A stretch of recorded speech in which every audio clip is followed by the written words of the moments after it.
John F. Kennedy was the 35th President of the United States of America, and he was one of the most influential leaders in history. He is well known for what he has done during his presidency, and he would inspire lots of Americans. And his presidency would be influential to what would happen later on. And although it is seen that maybe the Kennedy presidency seemed a bit ineffective due to his presidency cutting short, it was still big and it was still influential, and Kennedy was a good leader, or a great leader. So this video will cover his presidency from 1961 to 1963. So John F. Kennedy, if there was one great quality Kennedy had, it was leadership, because he could make lots of speeches and help drive the minds of the American people to hope. He would bring change and optimism and hope to the American people. He was well known for that. He was well known to help inspire them, like lots of things, like go to the moon, have peace talks with the Soviet Union, and to help end the Cold War, all that. Although he never really said, let's end the Cold War, he was up for peaceful talks with the Soviets. And he was up for man going on the moon. That was one thing Kennedy wanted to do. He wanted to put a man on the moon. And that was one thing that Kennedy wanted to do, because America around this time during the space race, they were falling behind. The Soviets went to space first. They put the first human up there. They put a first organism in there. Kennedy wanted America to go back on top. So he decided that we should go on the moon. And Kennedy would promote NASA creating a project to go to the moon. He thought it was a great idea. He thought it could be great for science. It would be great for America and exploration. It would be great for lots of things. Kennedy thought this was an idea America had good time to do. Kennedy was also a master of style, because he would make him and his wife act like movie stars. They would make them look like king and queen. They understood style and grammar. They understood that. They understood the arts. I mean, heck, they got the Mona Lisa to the USA in 1963. That's a real thing. They actually got it for like a few months. And Kennedy,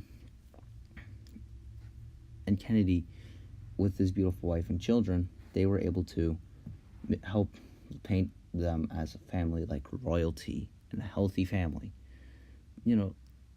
So people could relate to that. They have a family. They have 2 kids. He has a wife. He isn't like superhuman. He's just like a guy. And that's one thing America had to know. But one of Kennedy's biggest cons during his presidency was the Bay of Pigs invasion. And this was a big disaster for the U.S. because the plan was they would have Cubans go back to Cuba and overthrow Castro, who was the leader of Cuba, who started a rebellion to kick out that leader. So they decided, hey, let's kick him out as well, because they were worried of communism. They didn't want him influencing Latin America. But Kennedy didn't think this plan would work, but he was bullied into it by his advisors in the cabinet. And he gave in. But he said, like, planes and warships or other stuff, like anything that has the blueprint of the United States, get it out. And the mission would later on fail. And Kennedy was devastated by this. This was his biggest failure. But he knew that he was the one that said yes to this, and he, in his gut, knew he had to to. He knew he had to do what he thought was right. And he was surrounded by people he didn't really know that much, or like he was kind of like an outsider compared to the rest of these. So later on, he would have Bobby Kennedy like help him in his cabinet and whatever he does, because Bobby Kennedy would later on to help his brother during big important issues like these. And Bobby Kennedy was, or his real name was Robert Kennedy. He was he was like Kennedy's top advisors. He was like his co-president. He and his brother knew what they were going to do. Like, they would discuss what to do in these situations, and I think Bobby Kennedy was a great co-president. He did what he thought was morally right. So that's one thing. So although the Bay of Pigs invasion was a disaster, Kennedy took responsibility for it, and he also had a good cabinet member, and that was Robert Kennedy, to add. Now, another issue in the presidency was civil rights. And civil rights was a big issue during the presidency. So he would let his brother do the work because he didn't want himself to get involved that much, because he would lose the Southern votes who were segregationists. He would lose those votes, and he could lose the next election in 1964. So he wanted to keep that. So he kind of distanced himself a bit. But as his presidency continues to grow, he had a responsibility. So when they didn't allow children or students to be allowed, black students allowed in schools, white schools or universities, he said he was not happy about it. So he warned that if they don't do it, he'll send troops or National Guard to make sure the schools were integrated, and he got his way. But he was still not that much involved in it. But then in June 1963, which was last month, was where photographs shocked the nation, where police were attacking Americans who were peacefully protesting just because of the rights they wanted. This outraged the world, and this probably outraged Kennedy. So he made a statement saying that America will never truly be free if the U.S. continues to deny the rights of the African Americans. But the next day, a civil rights leader was killed the next day, who was a World War II veteran, and this would show that the tensions were high and it would continue to grow. And Kennedy also called for the passage of a Civil Rights Act. And after Kennedy was killed, his vice president would continue on what Kennedy wanted, which was a civil rights bill, and he would pass it pretty quickly. And he would get enough votes to pass it. So there's that. And although he was a bit quiet on the civil rights issue, he was against segregation, and he didn't like it. And he did get involved. He did get involved in civil rights later on. And he knew he couldn't keep quiet on this. He knew this was a big issue. America needed to know that was a big evil. So another stance was that Kennedy knew he had to choose the right decision. And that is not more apparent than in the Cuban Missile Crisis. Because when America found out, or his administration found out, Cuba had missiles, he was not happy about it. He said Kennedy, he was like, all right, we need to find a way to get those missiles out of there. But first, we need to make sure that they don't get any more supplies or material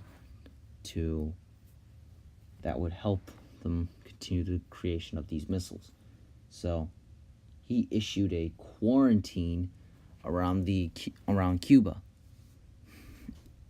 But before that, he would address the nation in a few days later, saying that they've discovered Cuba had missiles, and this was around October, and this issue would take around 13 days. So a few days after it was discovered, he told the nation of what was going on, and he would tell the nation what was going on, and he would address that they would not tolerate this, and that they would hope to resolve this issue. And that fear never really works when used on the people. And he said he was going to work around the clock and that he will not stop until those missiles are removed. And he called out the Soviet Union for lying to the U.S. for having missiles there. And they knew for a fact there were missiles there when they asked him about this question. So this showed some strong leadership that he was getting, and the American public was scared. Kennedy was also scared. He didn't want his children, his wife, to die. He didn't want. He was scared of the fact that his children could die. So he wanted none of that. So he worked around the clock trying to find a good solution. His advisors were saying that they should just invade the country. And this would be an issue. He would always say no. Until we find a better one, he would not take it. And he was pressured by some of his cabinet members about this, and he was kind of against it. But as the clock grew more ticking, it seemed more and more likely. But then he found a solution. When Khrushchev, the leader of the Soviet Union, decided to maybe discuss this, he was okay with it. He was okay with discussing it, and they were able to reach an agreement. They were able to reach an agreement that they would remove missiles off of Turkey, which was near the Soviet Union, 6 months after the crisis was over, and that in return Cuba would remove the missiles. And because of this, the U.S. would help. Because of this, after 13 days, Cuban Missile Crisis would be over. And this would help make Kennedy popular now, because he helped America end the possibility of nuclear war. This showed that a nuclear war was now not going to happen. And they were relieved and happy. They were happy about this, and Kennedy knew this was probably his biggest moment in his presidency, so he joked that maybe I should go to the theater today. But sadly, there's complete irony to that statement. But his leadership, but this issue of the Cuban Missile Crisis would influence him to grow more peaceful transactions with the Soviet Union. They would have more peace talks, and they would have more discussions together on big issues. And Kennedy, although they were they were cooperating, Kennedy would call the Soviet Union on a few times, like the Berlin Wall. He would say the country should not keep the citizens in or out of the country, because that would be immoral. And he would call them out in a speech on the Berlin Wall, literally like next to the Berlin Wall.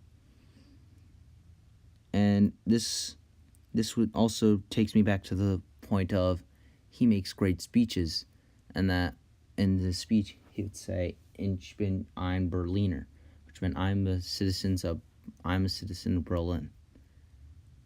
And what he was trying to say was that people around the world will be outraged on this issue, and that we need to get rid of this wall. that this was immoral, and that the people of the free world shouldn't be seeing this, shouldn't see a wall divide the city and the country. This was bad for families broken apart. This was bad in general. That wasn't good that this was made. So that's one point he made. And another big achievement was the nuclear, he made a peace treaty on nuclear arms treaty. And this made it so testing sites were not a good thing. And although this was hard to pass, kind of hard to get it ratified, he was able to ratify it, and this was another big achievement for the U.S. because this prevented nuclear testing, and this provided more cooperation with the United States, with the Soviet Union on, this would prevent less testing on nuclear weapons, which meant that they couldn't produce any nuclear weapons on how effective it is, which was a good step during the Cold War. And also, that was another big thing. And I'd also like to say that Kennedy this was a big achievement. This was a good big achievement that he made. And I agree that I agree with it as well. Most of the stuff I agree, I think most of the stuff he's done, agreed with it. Now, although I don't agree with him being a bit silent on civil rights, I still agree with it. But although I mentioned this many times, his biggest important thing was leadership on how to inspire. Because what he said to the people was with hope and optimism. Because although we had other good presidents like Obama, Bill Clinton, Reagan, what they all didn't have was how Kennedy could inspire people. His words could help bring hope to people. He could, if this was the apocalypse and Kennedy came out and gave a speech, I bet they would all come together. I could see that. He gave many good speeches on civil rights like that. That the big issue of segregation is that segregation is a moral issue and that America needs to resolve it. Or we choose to go to the moon not because it's easy but because it's hard. Or ask not what your country can do for you, ask what you can do for your country. Those words are very easy to know. You know what they say. But they're also effective. The words he chooses and his speechwriter chooses are good. They help inspire people. They help tell people of hope and optimism. And another thing, this is probably the last thing I'd like to talk about, is his peacefulness. Cuba, he decided to be more cooperative. And another big issue I'd like to talk about is Vietnam. Now, Kennedy has actually increased the amount of advisors sent to there. And the Vietnam, or kind of like the Vietnam War going on, or Civil War that was going on, the country was Vietnam, North Vietnam and South Vietnam were fighting because South Vietnam didn't agree with what North Vietnam wanted to do, which was more like a communist country, and they were against it, so they were fighting in this war. And although Kennedy helped increase involvement of Americans fighting, he was never really with the idea of going to war on Vietnam. In the interviews of the final months of his presidency, he said that if Americans, if the South Vietnamese won this war, then that's on them. But if they lost this war, that's on them. but it's their war. They need to win it, not us, or something like that. Like, you could tell he didn't really want to. He didn't want this. He didn't want to go to Vietnam War. In fact, I think there was this thing where he was going to end involvement of U.S. war, of the U.S. in the Vietnam War, after he won the 1964 election. And this was because people kind of were like, let's go to the war. Some people were like that.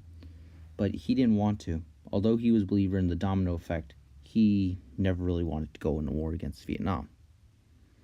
So there's that. And the last part of his presidency, which was the big part, was his assassination. Now, when Kennedy was driving through Dallas, Texas, so he could help bring up support for his re-election, he was shot and killed. And this was a sad moment for American history. This truly was a sad moment for American history, because this was a president who inspired Americans and helped end like a possibility of a nuclear war, and was bringing cooperation, and was bringing lots of stuff. And although he was hated in some parts of the country, he was still liked. He was still mourned. Everyone in the country mourned after his death. The world mourned for him, even the Soviet Union. And later on, the effects of the assassination was saddening, because this would later divide the country. This showed that Kennedy's optimism, influence, when it was cut short, his life was cut short, it turned Americans against each other late in the end. And they're still feeling the effects of it. So that's sad, but he brought a big legacy. He helped bring the man he was the one that wanted America to go to the moon. He helped with cooperation in the Cold War. And although sadly in the end the Cold War wouldn't end until like 20 years later, it did help a bit. It did help bring the possibility of cooperation between the Soviet Union. It really did. And his optimism and influence would inspire many Americans to do big things. Like be a teacher, or, do a job, or be a politician, or be president. Seriously, like Bill Clinton became president. And you could tell, and in his book, you could tell most of that was because of Kennedy, meeting Kennedy. You see, Kennedy had a big influence with people. He had a good understanding of the people and his words. He chose his words carefully. That's why I think Kennedy is my favorite president. He knew what he was saying, and what he was saying would help drive Americans together. And that's why I think he's a good president. And that's his presidency. His legacy will live on, especially with people wanting to go to Mars now. If the moon thing wasn't possible, if Kennedy wasn't really around, then maybe the man on the moon possibility would have probably diminished more. Maybe the Soviets would have gone to the moon first. That's why I think Kennedy was a good president. And that's why I feel like Americans should look back at what he's doing, because I feel like Trump is everything because Kennedy is everything Trump is not. And I feel like people should look to what Kennedy did and done that Trump hasn't done.